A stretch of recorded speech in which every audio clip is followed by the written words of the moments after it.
The word jihad is mentioned in the Quran about 41 times. The words mercy, peace, and compassion are mentioned about 355 times. Yes, come in.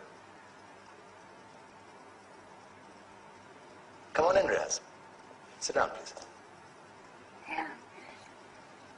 Contrary to popular belief in most Western cultures, Islam is a religion that preaches peace and tolerance.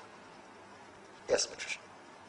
If Islam truly is a religion that preaches peace, then how come the world's most troubled spots, the West Bank, Afghanistan, Pakistan, Iraq, they're all plagued with Islamic terrorism? Well, that depends on your definition of terrorism. Some might argue that the U.S. invasions of countries like Iraq and Afghanistan are also acts of terrorism. No, those were acts of war to get rid of despotic regimes. Or a means of getting at a country's oil.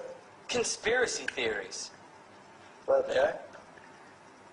yes, please. Go ahead, Riaz. Mr. Khan is right. I mean, if we're talking about terrorists, the world's biggest terrorists are the white superpowers. Come on now. No, really, stop and think about it. Explain 9/11. Okay.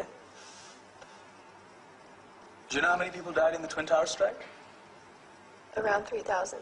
And do you have any idea how many people died in the bombing of Afghanistan? Take a wild guess. More than 15,000 people died. And that's just conservative figures. About 50,000 tons of explosives were dropped on innocent civilians. Men, women, children. Yeah, but that was because of the Taliban. Now that you brought it up, did you know that the Taliban was a creation of the CIA to fight the Russians? Whatever. They were still harboring terrorists. Yeah, right. Terrorists that were never found. Just like the weapons of mass destruction that were never found in Iraq. Do you want to get into the death toll in Iraq? 500,000 civilians and counting. And what do Britain and America say when they don't find these weapons? It's simple. They just say sorry. And still refuse to relinquish control of these countries. What are you trying to say? What I'm trying to say is that just because you're American, wear a fancy suit, and call yourself the president, doesn't make you any less of a terrorist.